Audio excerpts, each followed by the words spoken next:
Bagaimana jika ada case yang seperti ini? Dengan masa manfaat mesin yang 4 tahun, sejak 1 Januari 2017 tadi, penjualan P ke S downstream atau S jual ke P upstream, bagaimana kalau mesin itu sampai tahun 2020 atau 4 tahun kemudian tidak laku terjual keluar? Kita coba dari pertama kali. Masih ingat ya? Dengan contoh soal tadi, book value-nya 24, dijual harga jual 42, sehingga menghasilkan unrealized profit 18. Kalau di transaksi, ingat, hanya dibuat satu kali saja, tahun depannya tidaklah ada. Ini nggak ada. Kalau transaksi. Terus kita melakukan penyusutan, 4 tahun. 18.000 kita bagi 4, berarti 4.500-an. Ini katanya nggak laku sampai 4 tahun ke depan. Berarti kita akan menyusutkan ini, kita ulang, jurnalnya sama persis. Ini akan kita lakukan berarti sampai tahun 2020. Nah, siapkan kolomnya, berarti ini akan kita lakukan sampai tahun 2020. Begini.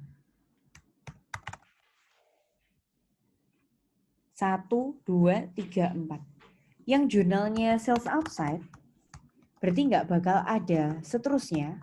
Kenapa nggak ada seterusnya?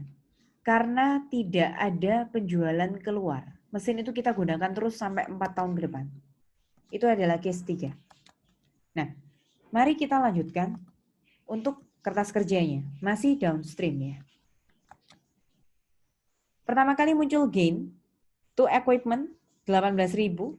Kita susutkan accumulated to depreciation 4.500. Nilainya sudah utuh ya, karena ini downstream tidak dikali kepemilikan di transaksi. Untuk kertas kerja downstream itu juga harus utuh. Tidak ada penjualan keluar karena mesinnya kita gunakan, maka realized profit through sales outside-nya no entry. Kemudian, penyusutan ini akan kita lakukan terus-menerus. Jurnalnya sama persis, sekali lagi karena mesinnya masih kita gunakan.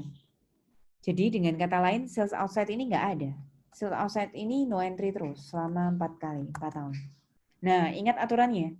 Kalau di kertas kerja, unrealized itu kalau nggak ada sales outside harus tetap di record. Jurnalnya apa? Investment in S, accumulated depreciation, sama equipment. Ini kita lakukan terus, record terus, karena mesinnya nggak laku-laku.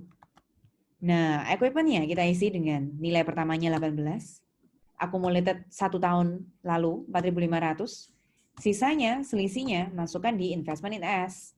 Tahun depannya 2019, equipment selalu utuh 18.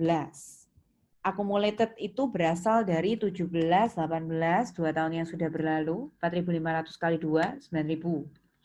Selisihnya itu investment in S.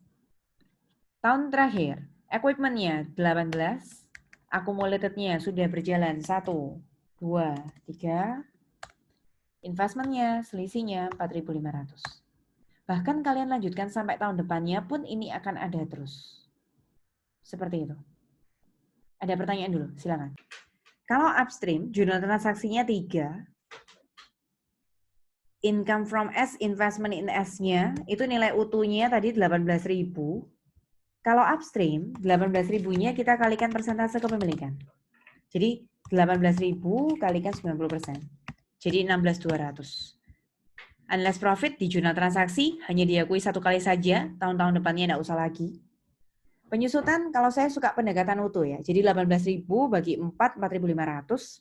Lalu 4.500-nya saya kalikan kepemilikan 90%. Ada yang suka 16.200 bagi 4 juga silakan. Hasilnya sama, 4.050. Nah, angka tersebut akan kita lakukan terus-menerus. Kita akan melakukan penyusutan 4 kali berturut-turut. Straight line, jumlahnya sama. Karena sales outside-nya nggak ada. Jadi kita hanya menyusutkan saja. Hanya ada realized profit through depreciation. Lihat dari sisi kertas kerja sekarang. Kertas kerja pendekatan yang utuh. Jadi kalau di transaksi 16.200, di kertas kerja harus tetap 18.000. Depresiasi di transaksi 4.050, di kertas kerja harus 4.500. Kita akan menyusutkan 4 kali berturut-turut jumlahnya sama 4.500. Karena tidak ada sales outside-nya no entry. Nah, ingat kalau di kertas kerja, kalau tidak ada sales outside, kita harus tetap mengakui unrealized profit. Saya kasih blok warna kuning, ini adalah bedanya upstream. Ada NCI setelah investment in S ya. Cara mengisinya seperti apa? Equipment-nya kita isikan dulu, senilai pada awalnya 18.000. Akumulasi satu kali sebelumnya 4.500. Saya tuliskan angkanya 18 kurangi 4.500, kan ada 13.500. 13.500-nya untuk kita 90%, kemudian untuk minoritasnya kalikan dengan 10%. Nah, tahun depannya kita ulang lagi ya. 18.000 itu pada awalnya. Accumulated-nya sudah berjalan 2 kali sebelumnya. Angkanya saya taruh di atas sini biar kalian tahu prosesnya. 9.000 kali 90% untuk kita, 9.000 kali 10% untuk minoritas. Satu kali lagi, equipment-nya 18, kemudian accumulated depreciation-nya sudah 3 kali berlangsung, kemudian hasil pengurangannya ada di sini, lalu 4.500-nya kalikan 90%, yang untuk minoritasnya 4.500-nya kalikan 10%. Apakah ada pertanyaan?